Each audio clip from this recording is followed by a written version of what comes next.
we'll get into that. Oh, Okay, that's one reason. great. So, what I had planned had, Yeah.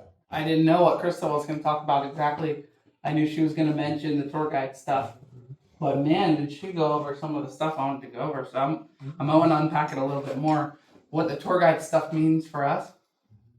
But first, I'll say guitar is very preferential. We all have different tones. We all have different guitars. We all have different fingers, different tastes, different ears. And I love that. And so what I'm going to say, some of it might be preference. Some of it might be teaching. If it's teaching, accept it. If it's preference, make it yours. Tweak it. Or, just make it yours. I love that. So don't feel like I'm trying to tell you to do things my way. So we've got an hour and 13 minutes. Is that good with you guys to end at around 12? Or is there any reason to end a little early? Because I can respect that. If so, we're good with 12? Yeah, 12's fine. Sweet. An hour and 15 minutes. That's awesome. I want to respect our time. I want to have some structure, but I also want to have discussion. I want to have a little bit of validity. So let me lay out sort of the roadmap that I have planned, and then we'll see how it goes. Might not go that way. But first point, tour guide. We're going to talk about that. What it looks like to be a tour guide. Next, I'm going to do a None Like You playthrough, which is that song we were just listening to. Does everybody know that song? At least know of it? Yeah. Not do you know how to play it, but you know of it. Okay. That's in our song season this season for Petra. So it's in the rotation currently. So probably all of us will be playing it at some point if we haven't yet. Who has played it? Any of you guys? I think I played it. Have you? I think so. It's great if you haven't, then I'm glad I chose it. So. Great. Perfect. After that, I want to talk about guitar dynamics. Knobs, pickups, tone knob, fingers, pick, whammy bar, that kind of stuff. That's going to be fun. I want to talk a little bit about EG1 versus EG2 rolls. That might be quick, or we might want to discuss that a little bit. We'll see. And then if we have time, this is kind of an optional piece I thought of. Could be fun to each take 5 minutes to share how we prepare for a Sunday. Go over our tone approach, but also our mental approach, our practice approach, rehearsal approach, whatever. How do you prepare for a Sunday? So that could be fun to talk about if we have time. So I've kind of put that at the end. So, tour guide. What I want to touch on, sitting on a spontaneous instrumental in a low spot. Pausing to gaze upon Jesus. I want to teach the guitarists to play the melody. This is something. Play the melody. Make your guitar a voice. This is what I want to touch on. How often do any of us play the melody of a song? Exactly what the lead singer is singing. And if you're used to EG2, you probably don't do that often at all. And that's fine. I want to begin to introduce that idea to us because that's one of my favorite things to do in a low spot. So let's say we're in any song. Let's say we're in Rain Above It All. That's a good one. And we're in G. We come down. We're planning to go through the set. But there's this glory moment here. There's something that the Lord is putting his finger on. And we need to sit there. And we're not sure, but we can all feel the weight of his presence. You know those moments? And we were planning in the set to go straight to the next song. But that's not what we're doing. We're staying here. We're watching Crystal or whoever's leading. And we feel that there's a moment here. And we're not sure what to do. The MD's not talking. But let's say Crystal is still playing the chorus chords. There we go. What I want to do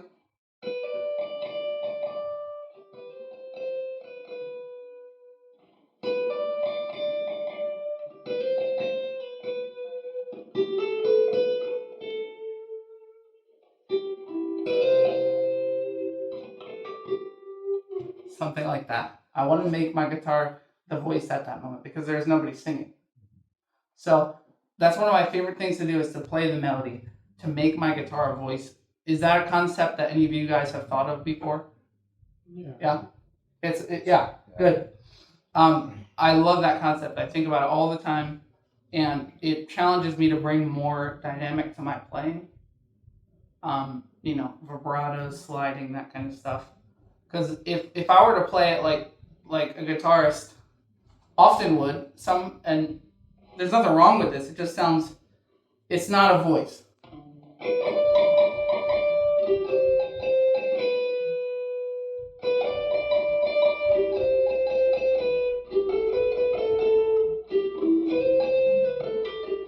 It still sounds pretty good, but I'd rather play it with my fingers. I'd rather put a little more vibrato in there, some sliding.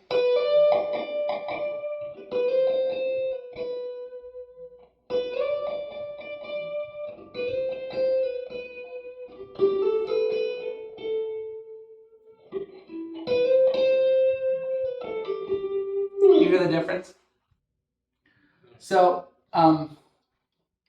but I went off on a little bunny trail there about the play the melody thing, but let's go through a few of these points here that Crystal touched on about the analogy of being a tour guide. Tour guides show you the best sights, right? They take you to the coolest things. If you're traveling in London or something, which I've never been to, you're like, man, I know there's a tower here or something. There's some cool stuff. I don't know what's around. Oh, if you found a tour guide, you would know. Oh, you got to see this, this, this, this. How does that apply? Well, and if you guys have any ideas, think about it. Maybe, because I haven't thought about it that much, but how does that apply to us? One thing that came to my mind is we want to display aspects of Jesus. Just like Crystal said, we want to tell people who Jesus is. We want to talk about his warrior side on some sets. Or we're talking about spiritual warfare, the King of Kings, the Almighty, what is that elevation song? Satan, I saw Satan fall like lightning. That one? Lines like that. It's like, yes, we're talking about the warrior side of Jesus. Other times we're talking about the mercy side of Jesus or the love or how he's worthy. So we're sort of taking the congregation to look at that. Look at how he's worthy. Another Sunday or another song. Look at that. Look at how loving he is. Does that make sense? They control the pace. Slow down to gaze when needed. Yeah. They speed up when needed. I love that. Like Krista said, the same thing. A lot of these, I'm just repeating what she said. They keep you safe. They protect you. The safari thing. Keep your arms inside at all times or whatever. Let the lions get your arms. Don't poke the lion. Don't throw rocks. They know where to go because they've been there before. That's a very profound one. Have we been there before? And in two different areas.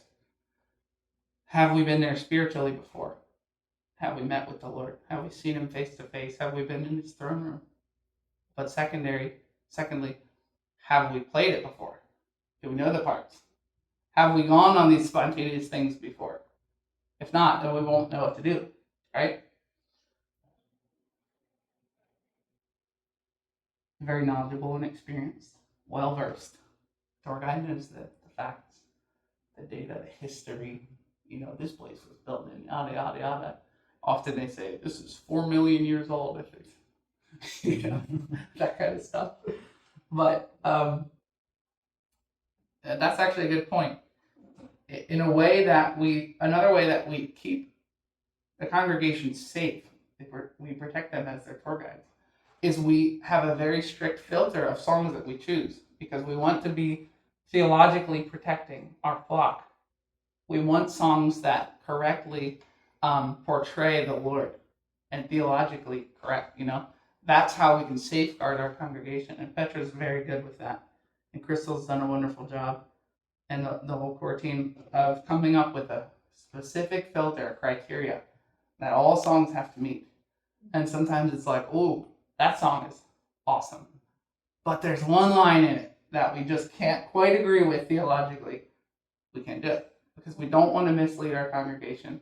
We don't want to give them ideas that would not correctly portray the Father. So that's another area that we protect the congregation. And then lastly, I have here, they love what they do. They love what they do, and they're passionate about it. Do we love what we do? And are we passionate about it? I'm sure all of us love what we do. And that's why we're here, because we don't get paid to do it, right? So we obviously love it. But do we show that we love it? And are we passionate about it? Do we put time into it outside of church?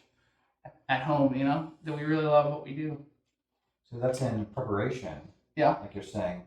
But then also, when we come on stage Sunday morning, that our hearts are prepared, Mm-hmm. we come with confidence and our stance. Mm-hmm. And yeah. Exactly. Yeah. Yes. That's good. Any other thoughts about any of that? I'll come back to this melody thing now a little bit. In the area of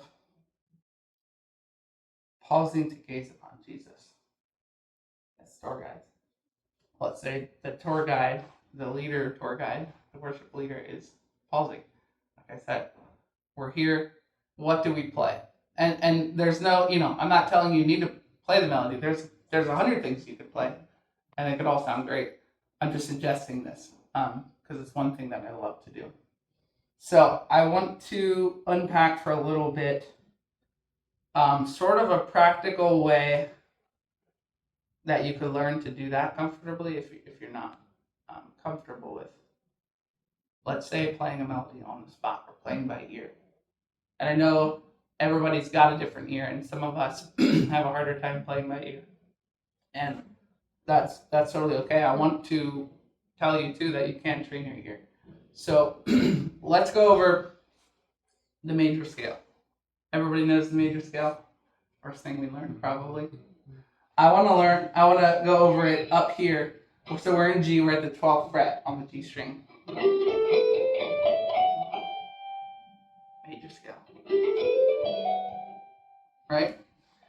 Almost every single note that you'll sing in a melody of any song is in that scale. The notes are all there. So, pick a song, Fernando, any song. A worship song. Yeah. Worthy is the Lamb. Worthy is the Lamb.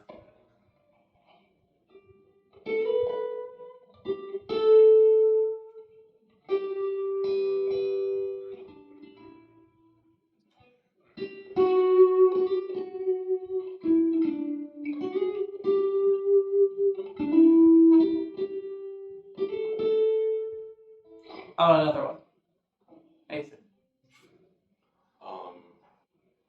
God of Revival. God of Revival. Oh, yeah.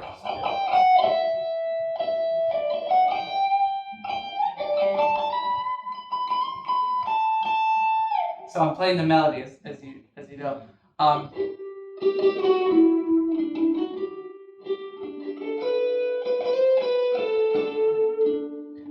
Another one. Brown. I'm just going to be next. Elohim.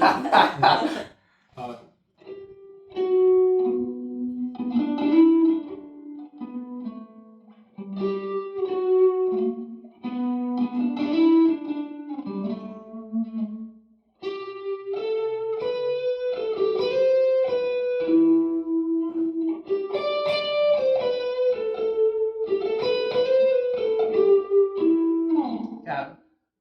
Praise.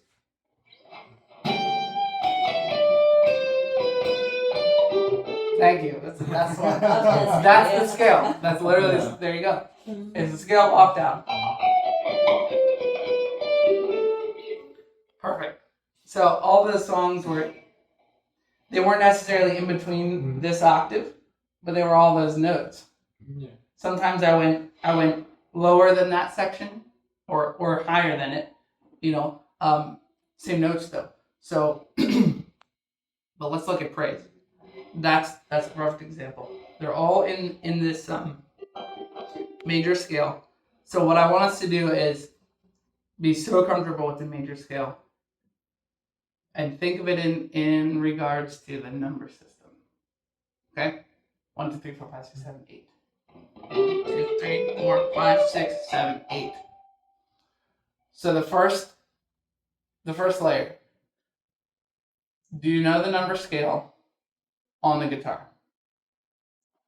Second layer. Do you know what the major, did I say number scale? Major scale. Okay. Now it That makes makes more sense. Do you know the major scale on the guitar? Second layer. Do you know the major scale in your head, but in your ear? Do you know what it sounds like? So could you produce those notes with your mouth? Na na na na na na na. Those are the 8 notes. Do you know them in your ear? Do you know what they sound like? The third layer would be, do you know the number on the note? 1, 2, 3, 4, 5, 6. So give me 3 numbers, Fernando. In the 1 to 8, not 16. Oh. You're gonna troll me if you get it. All right. 4, 6, 2, 1. Okay, 4, 6, 2, 1. That's 4, 6, 2, 1. Let's verify it. 1, 2, 3, 4, 4, 5, 6, 2. 2, 1, 2, 1. So go ahead. 3 numbers. 6, 5, 7. 3, 8, 5. 3, 8, 5. 3, 5, 1, 6.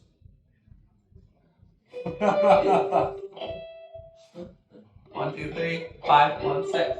So one more layer then. Okay.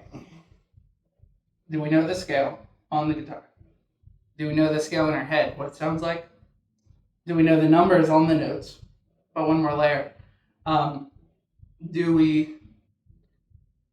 lost my train of thought here. What's the last layer? Yes. Can we hear that number, the note when we say a number? So this would be tricky. Give me one number, just one number. Do you think? 2. That's a 2. 1, 2. That's the second note in the major scale. Fernando, give me a number. I'll give 4. Na na na na. 1, 2, 3, 4. It takes me a second because I'm counting up from 1. I'm just going through the numbers, just the major scale in my head. It's practicing. 1, 2, 3, 4, 5, 6. 1, 2, 3, 4, 5, 6, 7, 8. So if you can hear the 1, if you can hear the root note, can you all hear the root note in your head? And it's okay if you can't. Yeah. I think the way I learn also is just like kind of like knowing. Once I know the scale, then I kind of can figure out. But like to hear it, I know okay, that's A or that's B. No. Yeah, sure, I get that. And it's hard for me. by no means am I pitch perfect. That's impossible. Yeah. But since I've been playing in G now, a G is still sort of ringing in my head. 1, I know that's the G note, right?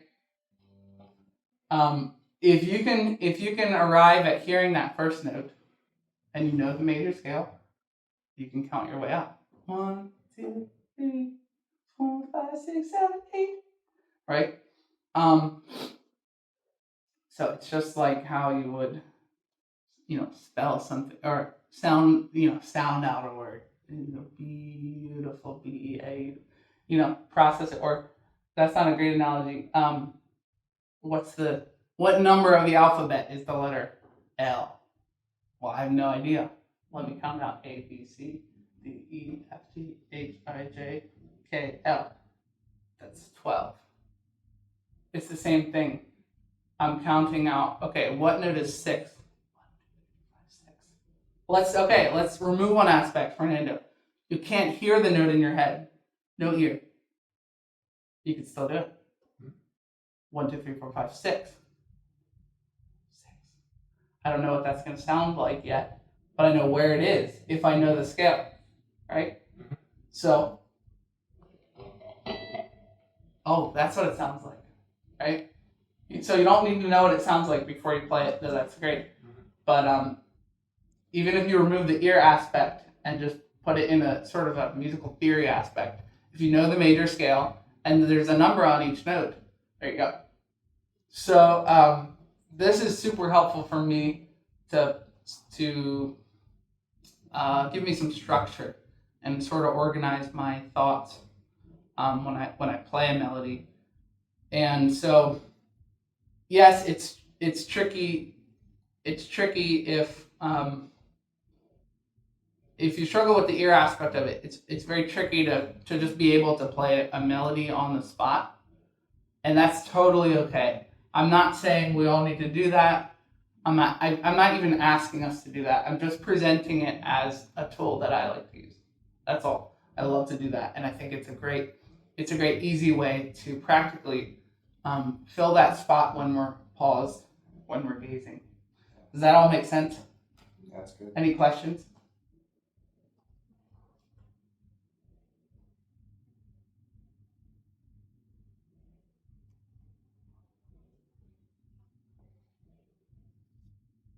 Okay, we're 20 minutes in. Anything before we move on? Thoughts? I think what has helped me a lot too is to I want to hear it.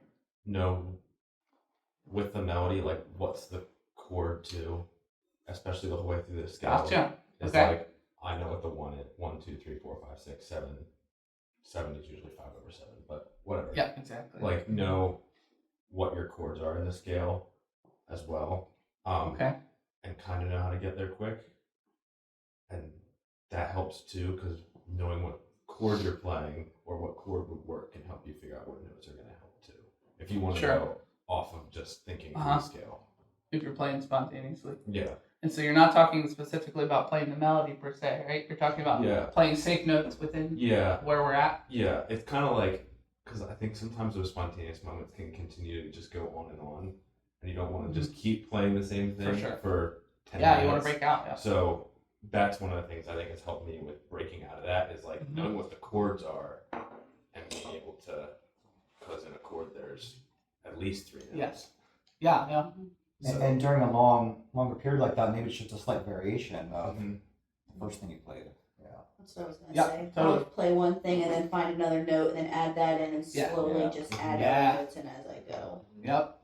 And you slowly build your way out of that original thing you were and playing. I think sometimes it's good, like you talk about playing the full melody. Sometimes you have to like pull parts out, like or certain notes out to be able to, and it depends on like, especially with EG1, you're really working with keys. Yes. A lot of the time. Good point. So if they're hitting the whole thing, what's the notes that you should accent on top of? Great point. So I love that. I think about that a lot. Me too. All the time. We were playing. Let's go back to Rain Above It All. Let's say the keys is playing the melody. Well, I could that's not quite good, but it should be fine. Put some delay on there.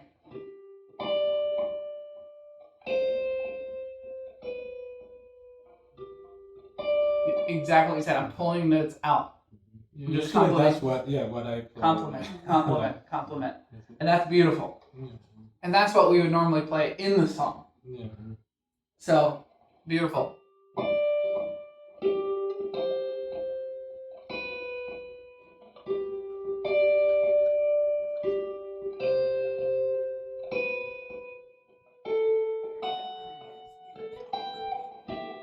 That's the part that's in the chorus there.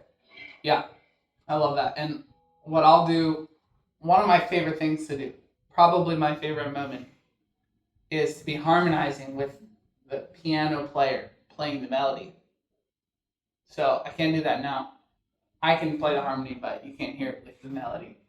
But when Crystal's playing or Jada's playing the melody,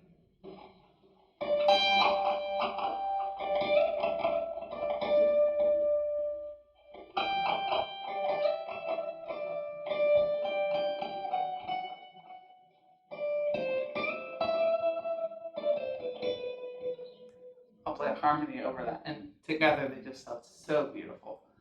So I guess practical steps about this would be at home, pick a song and try to play the melody. Any song. Just try to play it. Just try to play the exact notes that the leader would sing. And if you can, find the notes yourself. Just fumble around. Okay, I hear that. Oh, what is it? There it is. Okay, next one. Maybe one note at a time. And if that's a struggle for you, then no problem. There's probably a better way to start, but that's the first thing that comes to mind is just try to do it at home. Sort of figure it out, stumble upon it, but I'm sure researching the topic would probably give you lots of good advice to how to train your ear. Because I don't know very well how to train your ear. Something I would love to learn more about, but let's move on to the None Like You playthrough. So I'm gonna play through it first, and then I'm gonna talk about what I did. BPM 76. Now you guys know my pedal board is as simple as can be. Yeah, but you make it sound. I have delay and reverb. That's it. I don't have distortion or anything. Tuner, amp, delay, reverb. So I'm not going to talk about tone much today, as it relates to pedals. Tone as it relates to fingers, like Fernando always says. What's the line, Fernando? Oh, the tone Let's is in hear the it. fingers. Say it again. The tone is in the fingers. One more time. The tone is in the fingers. The tone is in the That's hardest fingers. part. Isn't that awesome? I totally agree. And that's like my philosophy of guitar. It's in the fingers. This relates to what Crystal was talking about, adding emotion dynamic to your singing is what she was talking about, but to your playing. Add dynamic to your playing. Just like how I played the da da da da da da da da da da da. I can play it that way, but it's too staccato and too rigid. I want it to flow. I want to slide a little bit vibrato, a little bit, make it smoother like a voice. Because nobody sings like that. You reign above it all. You reign above it all. So. Some people do. But they're not in the song. You're right. Like, I've seen a video of like they forgot to mute the pastor's mic during worship. Oh, yeah. So you So can hear funny. the pastor singing over it, and it's hilarious. It's interesting. I think the Lord still loves that sound. Oh yeah. Yes. Playing with emotion, dynamic. So I will talk about tone, but not as it relates to pedals. Do you have any thoughts on when not to play? It's a good question. It's something that I think about a lot. I love to play. Yeah, tell me your thoughts. I love to play, but at the same time, I think there can be a lot of moments that maybe electric isn't needed. Yes, totally. And so trying to find that balance and kind of being in the tune with the keys and what else is going on in the band can be really helpful to know. Yeah, what's this movement calling for? Yes. What's this moment calling for? That's a great question. Because we don't need to play in every pulse moment. You're exactly right. We don't need to play whenever we're gazing. It's not, what do we play? It's not always, what do we play here? The first question is, should we play? Yeah. And then if the answer is yes, then we talk about what I'm talking about. Yeah. But that's a great question. It does precede this. My thoughts, definitely look at and think about what the keys are playing. Because you usually want some kind of melody or structure, at least the chords to be played of what was just sang. So people know where we're at, sort of, even if subconsciously, even if you're praying, but the music is still flowing where it was. You're not thinking about the music, but if it changes, or if the timing's weird, or you just hold one chord all of a sudden and nobody's playing, it's like, oh, something changed. Like, I'm distracted now. Okay, so as long as that foundation's still there, I like to usually, almost always have between me or the keys some kind of melody going, or some little melodic thing at least.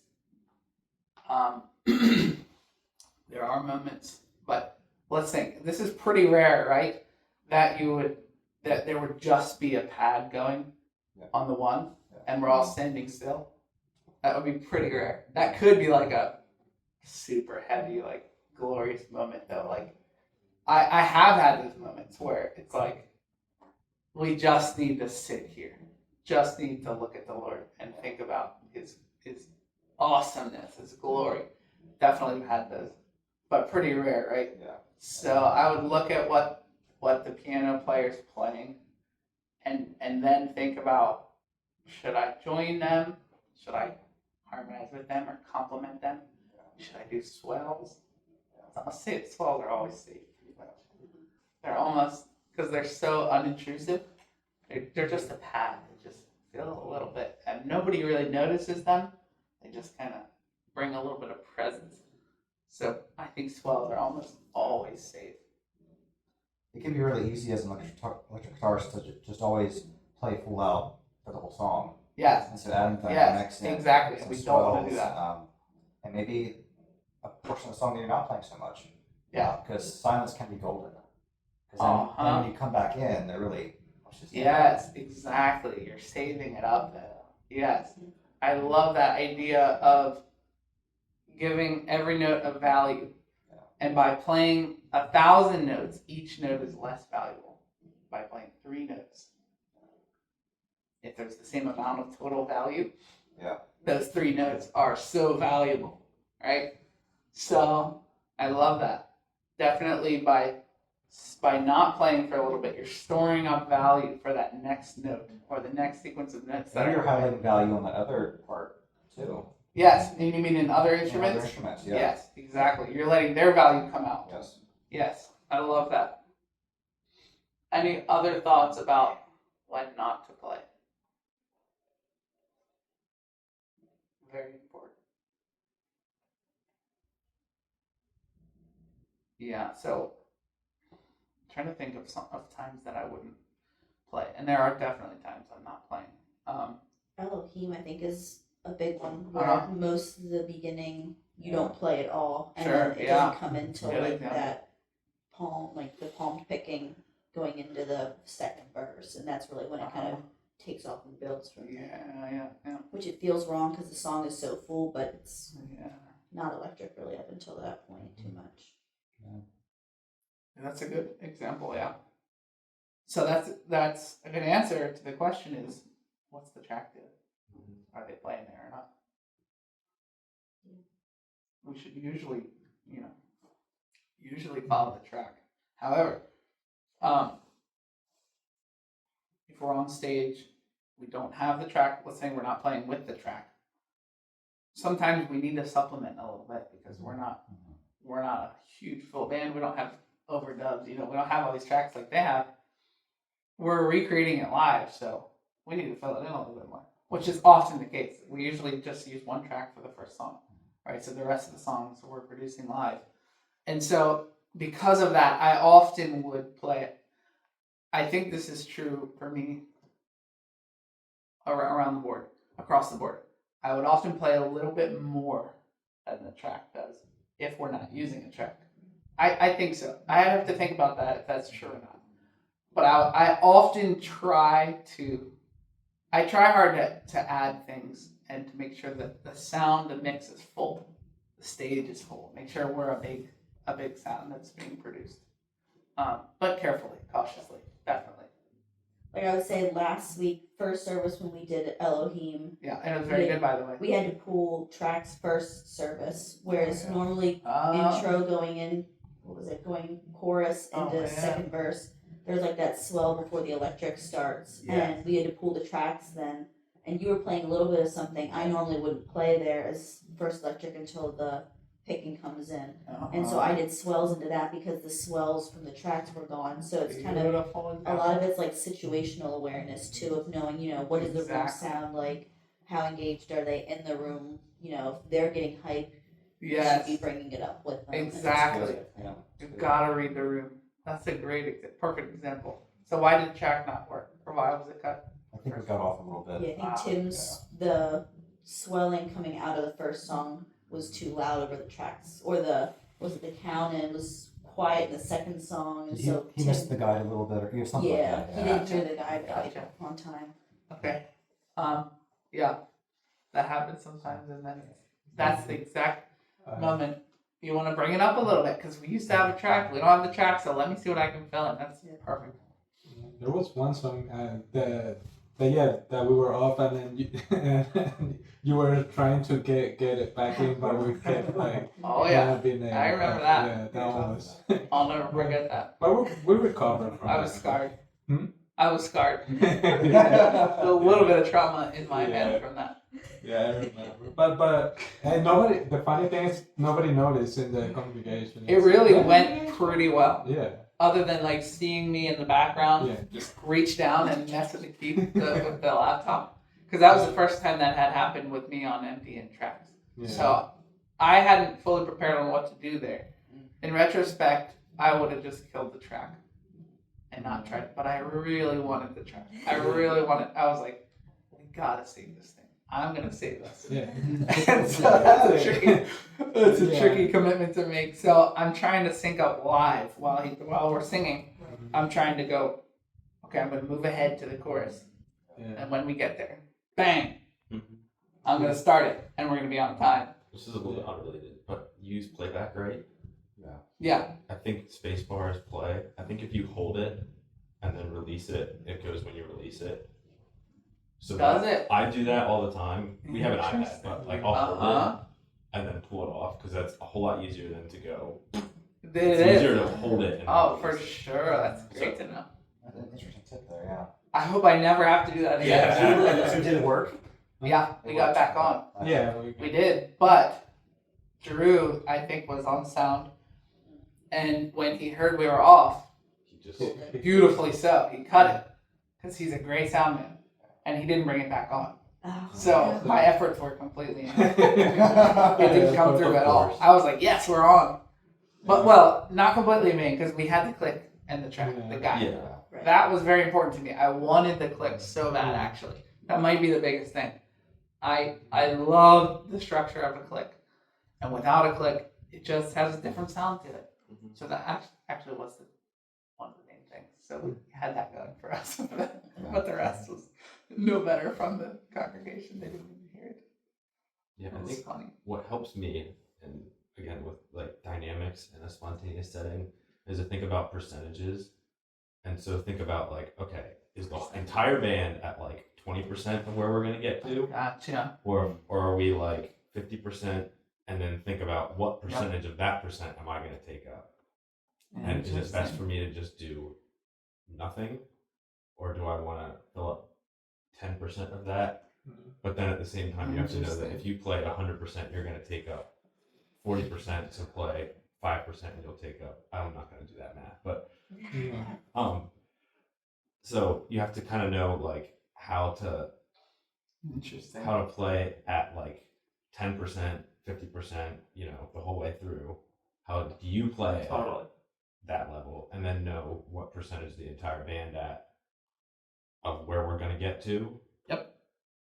Or where, like, in some songs it feels like we get to like 80%, and sometimes we take it up a notch. Yeah. And sometimes it's like, yeah, and it can be hard to know because sometimes you'll go harder than you thought you would in rehearsal. What happens. For sure. Because So, you're live. There's yeah, energy. exactly. It's like, yes, let's get it. Mhm. I love that. Perfect segue. Because this song is very dynamic. I'm going to be playing first, like, let's say 30, 40%. I'm going to go like 50%. I'm going to do like a 60.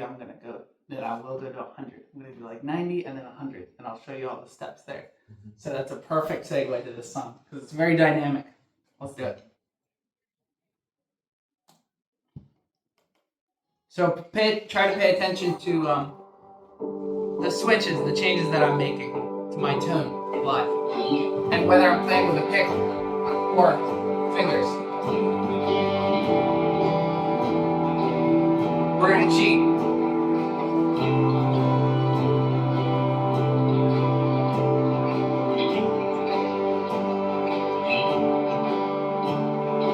I'm gonna actually do delay off right now.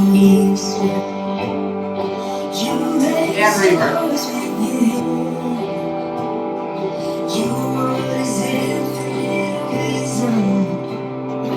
Your ways are higher than his. Seasons obey your commandments. The thunder puts all needs to fly. No one can fathom your power. Your voice is a wellspring of life. I wouldn't stop.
Same parts for the second chorus.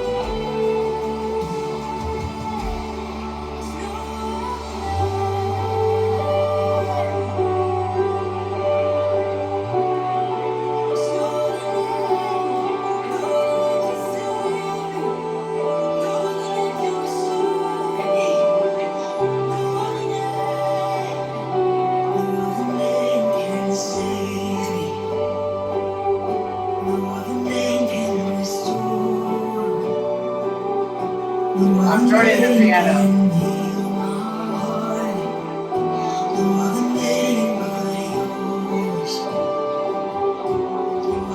One more time for this.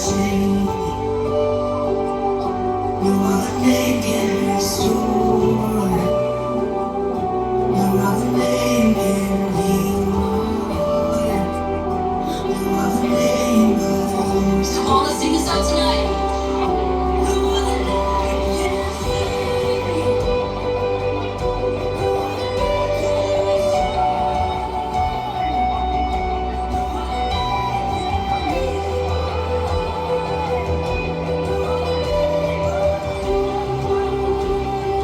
Now do the same thing 2 more times.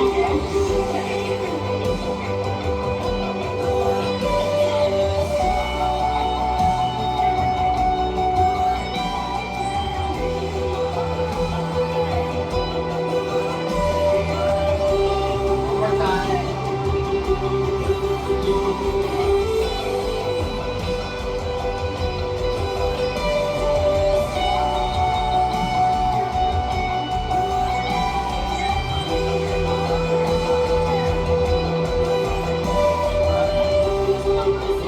Now we pick it up.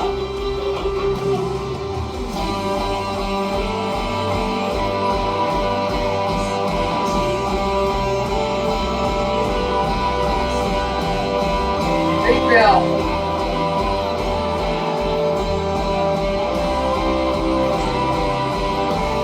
And again.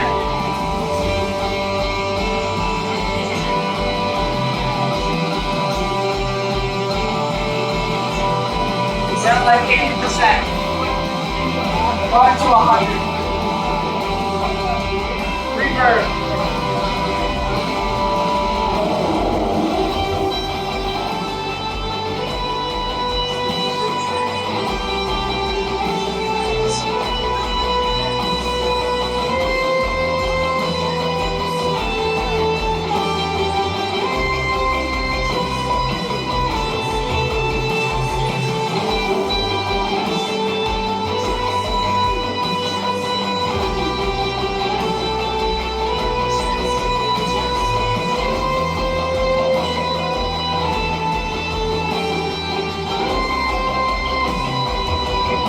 Back to 80.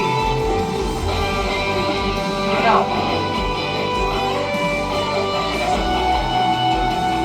Back to bridge.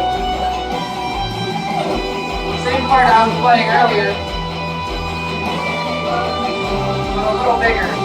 And a different pickup.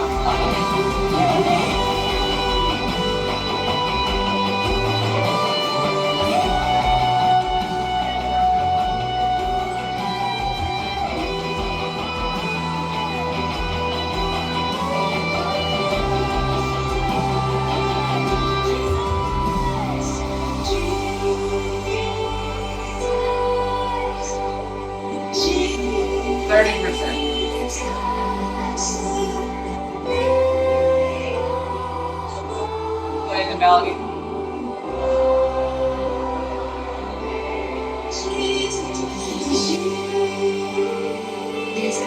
Sorry.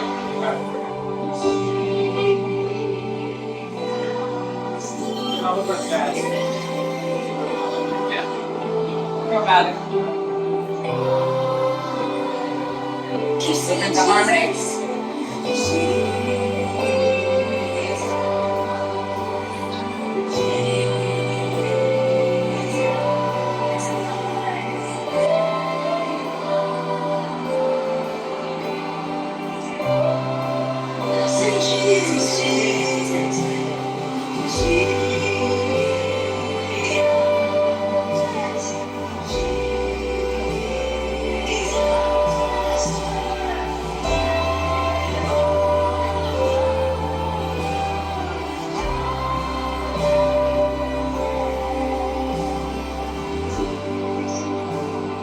And we fade out from there. Cool. Cool. That's the song. Let's go over each section. You have? Yes. Good. I thought I did, but yeah, no, I didn't. Great. I'll tell you what my approach is tonally for the song. First section, I like the middle pickup. Let's hear how the track sounds. I try to match the track. Usually, get very close. I would say they're actually closer to bridge pickup. Pretty trebly. Bridge pickup. Very close, I would say. However, and I don't always do this. I usually try to match the track, but I live I felt like I liked the middle pickup more for this. So that's what I was doing when I played.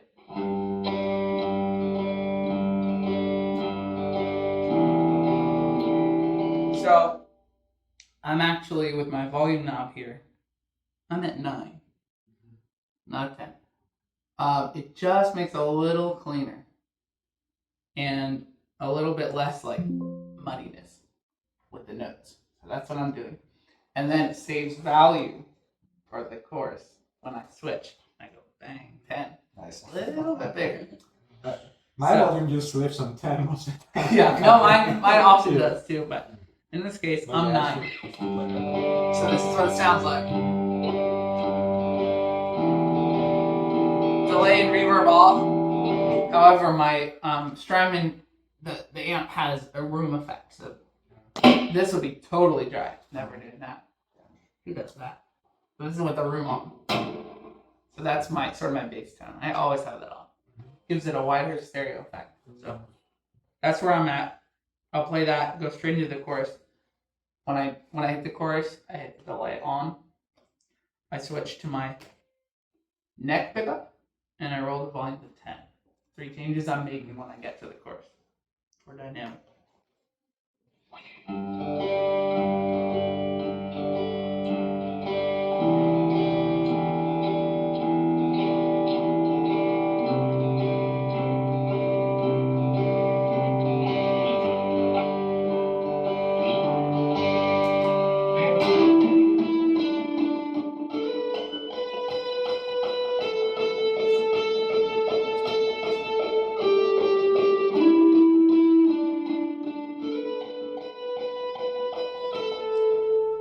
We go to the second verse from there. Everything stays exactly the same. Stay on the neck pickup because I like that chunky sound when I'm beating. For this next part, the second verse, delay stays on.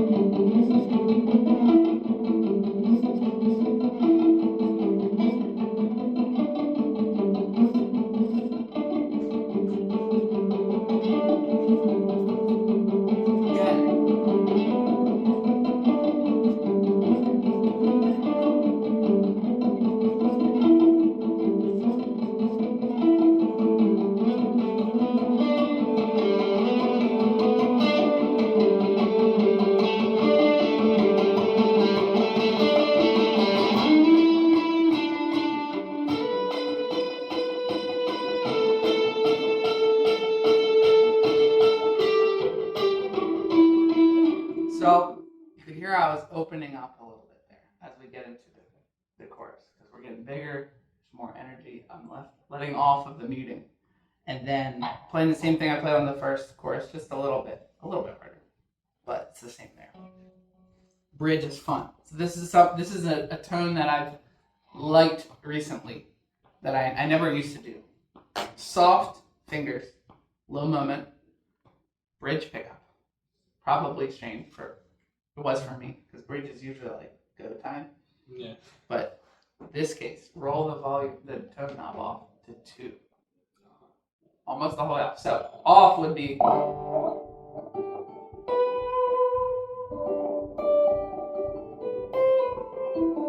pretty cool. And the whole way on is very bright.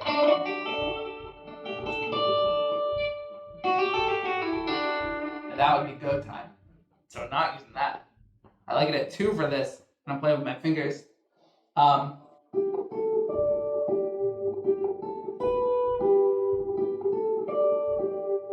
It's a very it's a lot warmer obviously because we chopped off the top end.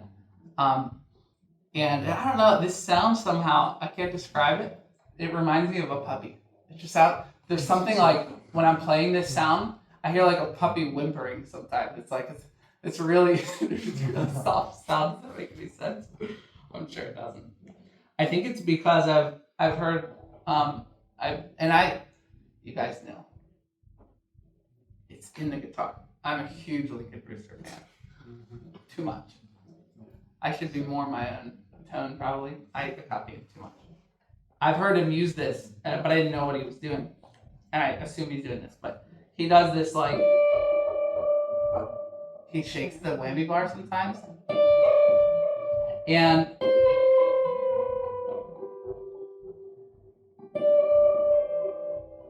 it's a weird sound. I think that's where I got the puppy idea.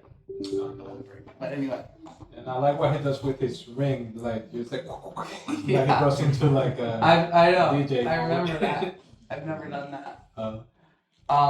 Anyway, I digress back to volume tone knob 2 bridge pickup, and for this I'll actually be playing the pick, but I'm joining the keys here at this section.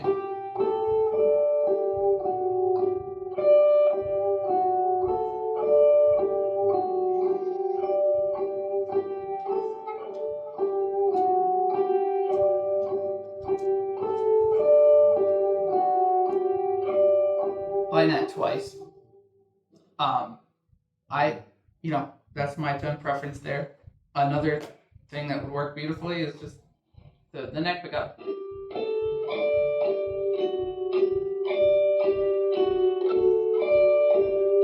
Which is often what I used to do, but lately I've been liking that bridge thing with the 2 knob. So on the third bridge there, I transition into the next part.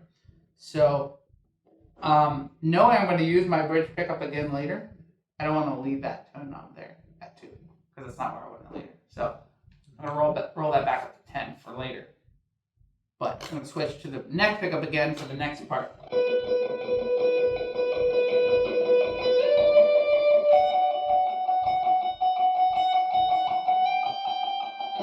And this is bridge 3, 4, and 5. It does this.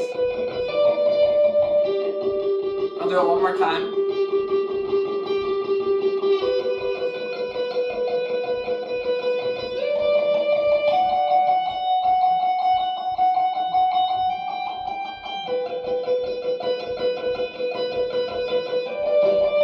Then we go into straight build. So I slap it to the neck pickup, and I do this droning.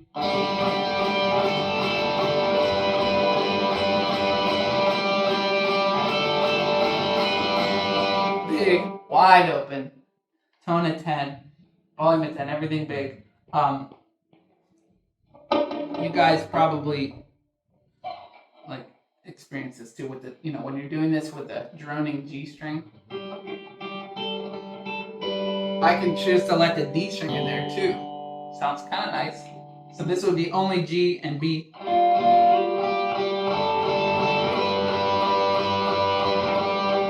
If I put the D string in there, it's a little bigger. So I'll go back and forth sometimes, but in this section, I usually like to keep the D in there. So I'm picking the D, G, and B strings big. A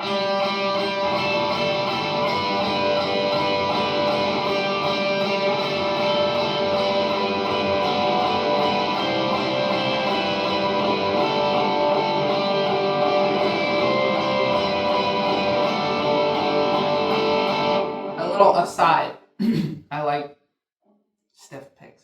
Yeah. You guys do? Mhm. And if you don't, that's fine. The reason I like them is because I can cut through the string. I can really add that big sound if I want to, and I'm a little faster with it because it doesn't flap. Yeah. But I like stiff picks so I can really dig in on moments like that. If we're just big and I need that energy, I'm cutting through. So that's like 80%. The two changes that I make to get to 100% then. Well, I guess I change what I play as well to make it bigger. But firstly, this guitar has a boost on it, so it's kind of like your, if you have an overdrive, you put that on. But the boost gives it like a 10 dB boost. So I'm flipping that up. Where's your boost up? It's this volume knob. It pops. Yep. So I'm 80%. Jesus, because we're still singing there. We're building. And then instrumental. No singing, 100%. That's when we shine. And this goes into what I wanted to talk about a little bit as well, which is the roll. One roll of the EG1 is, do you know when to cut through the mix? Do you know when to send it? You know when to be big and just shine, because you need to at certain times. You don't want to be timid as a guitarist. EG2 also, there's times where you gotta shine. Less with EG2, I'd say, but there's times when you just gotta go. So this is one of those times. So what I'm doing is boost, and I'm also putting on. Let me turn that off so you can hear I'm using the Hall of Fame reverb as like a really high level and low decay. So it's not muddying up too much, but it's making the note big and then cutting out. So let's do it off. On. It doesn't add that much, but it adds for sure. And I'm boosting. So boosting, reverb on, and then I'm playing octaves there. The G and the E string. And I'm raking. I'm picking all of the strings. I'm getting really big.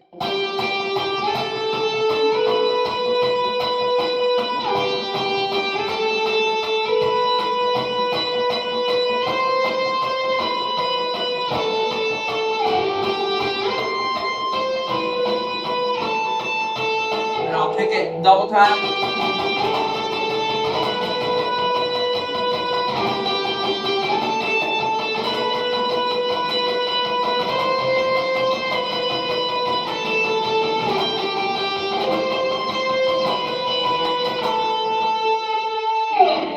Boost off, neck pickup, reverb off, fingers. We're coming down, so back to like 30%.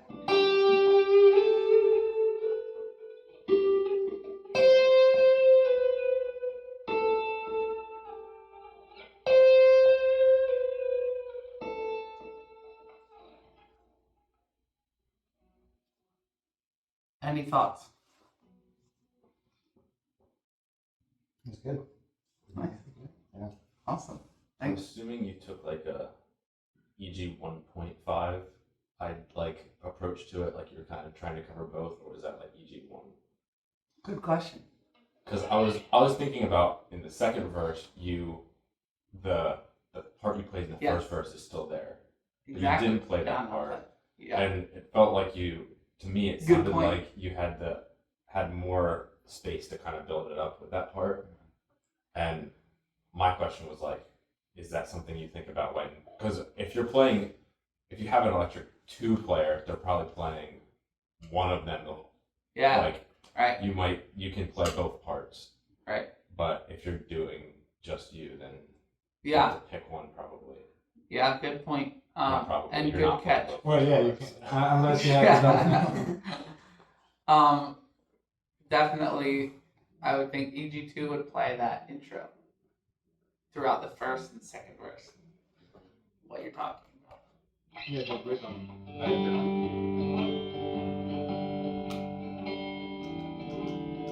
So EG1, I would just be quiet for the first, for the intro and first verse. I would just come in on the chorus. And then second verse, yeah, I'd be playing what I was playing. Because that's gotta be there. yeah. So that would big time be prioritized. If I'm on the only guitarist on stage, I'm playing that 100%, and I'm ditching the first verse stuff. Although I'd love to have it there, but if I gotta choose, I'm playing that because it adds so much to the second verse. It's just got that second verse dynamic that we all love. Oh, second verses are the best. They're just the best. So yeah, but that's a great point. And I'll say, I struggle with distinguishing actually EG1 and EG2. Mm-hmm. So I wanted to bring it up because most of my life I was the only guitarist on stage. You probably too. Probably most of us. Petra is so blessed to have so many guitarists. So we need to learn how to fit together. I need to learn how to fit together with you guys, whether I'm on EG1 or 2. So I've kind of just always thought, what are the most important parts? I'll play this because I'm the only guitarist. When there's lots more parts, we got to work together for sure. So that would be a perfect example of EG2 covering the first, intro verse and verse 2, playing that part again. Yeah, I think for me, the hardest part is to decipher, okay, what part to take, like, because I haven't played with another electric in a while, so say it's like, okay, now if I do the lead lines, does it sound still full enough that with the rest of the instrument, or should I just do more powerful? Keep talking, I'm listening. Yeah. Yeah, or should we do more like chords and stuff like that to complement the. So yeah, just trying to figure out. Usually during practice, I can figure out. Okay, I think we need more of one or the other. So. Right. So depending on what everybody else is playing, right? Yeah. Yeah, but when we have tracks, for example, just pick like the lead lines and stuff that I can do it with my experience, I guess. So yeah, I think that's one of the things. But I think if we start using 2 guitars now more often, that would be that would make it easier, I guess. Easier in a way because then you have to figure out with the other guitar. So what part are you doing? What part? Yeah. I would say 2 coming from ECC where we didn't have 2 guitars for a while, and then leading up to when I came here, we started having more, and it makes a big difference to knowing the people and how they play, getting used to playing with them. Like it doesn't form right away, because I know at ECC, depending on who I was playing with, I didn't even need to necessarily coordinate, who's playing what parts. I knew, this person loves to noodle through the entire song. I'm just going to play chords and let them do their thing. Whereas this person likes to play certain things, so I'll do this. And so that was definitely a big adjustment coming here and not knowing how anybody played. Right. When I played with Alex the first time, I said to Crystal, I was like, well, you want me to do the leads? And she's like, I think Alex got it. And then I played with him, and I was like, well, I'm never going to ask to do leads with Alex ever again. When I play with Alex, because I'm like, you got the leads. EG2 all day. But feel free to ask, hey, I love that part. Can I play it? Oh, of course. Yeah. Well, because you told me, no, you want to do it? Yeah. You got it. Funny. Yeah. I don't mind. That's a good point, though. You didn't know, and you still hardly know what we all play like. Yeah. So. It doesn't come overnight for sure. No. Yeah. I play with Hudson from. Oh, yeah. Oh, from their trip? That's sweet. Yeah. It's pretty good. Yeah. That's a good segue. Let's see. That's 11:51. Okay. Let's talk about for the next 9 minutes EG1, EG2 rolls. Obviously, I'm more familiar with EG1 rolls. EG 1.5, actually, we call it, because that was most of my life the only guitars. Yeah. EG 1.5 isn't fun. I love It it is. though. It is fun, But you miss, you miss certain things. Trying to prepare for it isn't fun. I know, because you're like, there's so much to do here. What do I drop? Yeah. I know. My priority as an EG1 guitarist is, do you know when to shine? Do you know when to cut through the mix? And then do you know when to pull back? You gotta be able to cut through the mix as an EG1. It's like what you're there for at certain moments. And that section of the song is exactly when. Now, you could think about, too, you should think about who else is cutting through the mix, because sometimes keys will have a big sound. And I generally try to stay on a different octave than the keys. And it can be a little tricky because they're often pretty high, right around where I sit on the 12th fret there. So definitely keep that in mind. But my question to EG1s would be, do you know when to go? And the question for EG2s would be, are you laying a good foundation, a solid foundation? And think of if you were playing alone with the EG1, just two guitars. What would you play that would complement what I'm playing up here for, for Rain Above It All or whatever? I'm doing this. Da, da, da, da. What are you playing there? If we're alone in a room, what are you playing? And it would be different a little bit. It might be different than what you play on a band, on the stage. But are you laying a good foundation?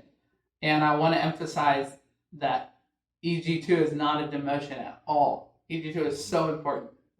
As you know, because when you don't have it, it's like, yeah, you're trying to, there are so many good parts you want to put in, and you have to cut certain things out. And you're just not, matching the track. You're not making the sound that you want to make. And there's, my laptop's dead, but I would love to play my favorite example of how EG1 and EG2 work together. Could you do that, Gavin? It'll be very quick. YouTube, and you can connect to this CRX8 BT. And then go to YouTube, Elevation.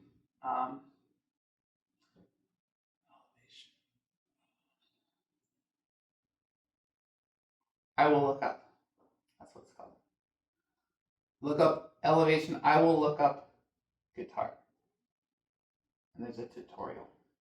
I was gonna say while he looks Yes, that up, the one thing that I from being so used to doing, electric 1.5, is coming prepared, but also being ready to completely scrap everything you practice. Love that. Because I've prepared all this stuff Love it. already in for service, come for practice, and nothing sounds right because the mix, like Yes. what I played sounded great with playing with the recording, but this part sounds empty here, and I wanted to play the lead. Well, now I have to play this, or this is really full here, so I can play the lead now, and just being ready to completely redo everything you had planned. Yes. I love that. Yeah, I think it helps, as hard as it can be and how much like extra work it can be, even if you're assigned EG1 to know what EG2 is doing and vice versa. Good point. So that Yeah, that's the one. even with preparation, that can help you know, like, it's important to communicate with the other guitar player too. Totally. So there's that, but it's also knowing, if you know what the parts are, you're going to have a good idea, and being able to, be ready. Well, the other thing is, if they break a string or whatever, That's they true. need a tune, you can just pick up their part. But Yeah. it's also important to know their parts so that you know what you're trying to work with. True. Yeah. I also think with EG2, you kind of like, I think EG1 and keys kind of carry the main like melodic part of the mix. Mm-hmm. And with EG2, you're kind of bridging a gap between guitar and keys and where they're sitting, and drums and bass, because you're playing more chords. Exactly. And kind of knowing when to work with one more prominently than the other. Yeah. Like if you're just if you're just strumming chords, focus on drums and bass. If you're kind of playing a secondary lead line, that's kind of how I think about it. And know, especially with EG2, know how to work with drums. Awesome point. And play good chords. Awesome point. Yeah. Because sometimes, again with EG2 is sometimes you don't have to play all the notes in the chord. Sometimes it's Sure. helpful. I think the third is the one that I would take out the most. Okay. Is recognize like, okay, just 1 and 5. Uh-huh. Just That's the basically first and a the power fifth- chord there. The root and the fifth is all you need. Yeah. So that can help too. Power chords are the best, Yeah. right? That's like where EG2 lives. Drum C. Drum C. Ah, okay. Not quite on a Sunday morning, probably. I used to do that. Drop C. Yeah. What song would you use drop C in? I would do all of them because I would You're did just primarily, playing drop C. Gotcha. primarily metal. So I had a guitar, Yeah. I had drop C, and instead of switching back and forth, I just learned everything, played in drop C, and just changed it So- accordingly. Oh, Would you ever use the open C string? No, Not really. it was too low. You would still probably play a E and above then. Yeah, I was But you would just, yeah. playing pretty high. Yeah. Capo a lot. Interesting. No, no capo, just You would just, yeah. Just Yeah, avoid just that play low it string. high. Gotcha. yeah, Yeah. it wasn't a good I find it hard to space. capo on electric sometimes. Mhm. I I don't know, never for do some that, reason, I never, because it just, You can, but yeah, but it sounds, well, at least to me, it sounds off key, like it doesn't sound to, unless, or I don't know where to position a capo, I guess. Yeah, you have to get like well, a a good good capo yeah. helps. Well, yeah, that, And a guitar that's set up well helps. Yeah. If you have a guitar that's not intonated, it's only gonna get worse when you have it. there are Yeah. certain songs where you might need it. But And with flat keys and stuff, that helps too. yeah, no, I like open strings, but yeah, but with the capo, with this guitar, yeah, the capo works, but it's just, Mm-hmm. I try to just figure out how to do it without the capo most of the time. And then Yeah. Yeah. just try it. so for EG2 power chords, Yeah. swells. Love swells. You guys are all good at swells. I don't swell as much as I'd like to because I don't have volume pedal. I still swell with my knob, but triads, which or just power chord up an octave, with the higher 3 strings. That kind of stuff's awesome. You could just be driving it. And then another point, yes, play with the drums because you're a rhythm guitarist as EG2. Mm-hmm. Mind your rhythm. You can set the rhythm very well as EG2, and so be very dynamic with that. And it's the same as what I was going over: 100%, 20%. Be very dynamic with EG2 as well. Any other thoughts before I want you to play that, and then we'll wrap it up? Sure. Sweet. So it's just a section of it. Like it's Which go part do you to want? like 20 seconds, 30 seconds maybe. Oh, that's when they're playing. Okay. Yeah, you should see both guitars. Yes. Back it up a little bit. This is the intro of I Will Look Up. Alright, Beautiful. and I have reverb. This is the perfect 3, example of how they work together. EG2 is EG1 is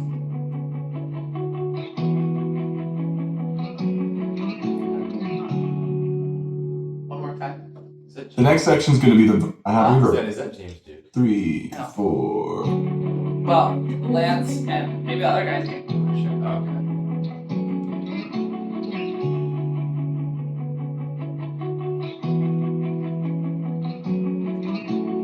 So I'm not sure what you would call that. The next section. But that kind of stuff. Piano. Yeah. I think it's the piano picking. So I think my guitar teacher. Okay. I love that kind of stuff as EG2. Man, does that compliment? Oh, but the so will I chords. Huh? The so will I. So will I. How's that one Because go it's- again? That's So- so will I. I know the song, but the parts. No, just because I think you just use the Did I do that? you only use 2 notes. I don't Gotcha, know yeah. Which ones they are, but I the love one that. and it will be the 5, but like on like a higher string. Yeah. But- Cool. That's a wrap. Thanks, guys. This was a lot of fun. I Thank hope you were encouraged in Yeah. some way and maybe even challenged in some way.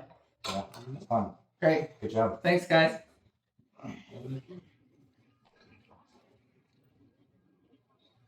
Oh, if you need somebody to babysit your guitar while you Yeah. go away, Yeah. just let me know. That's funny. You mentioned that actually, Fernando, because I will leave it here. I'm not bringing it.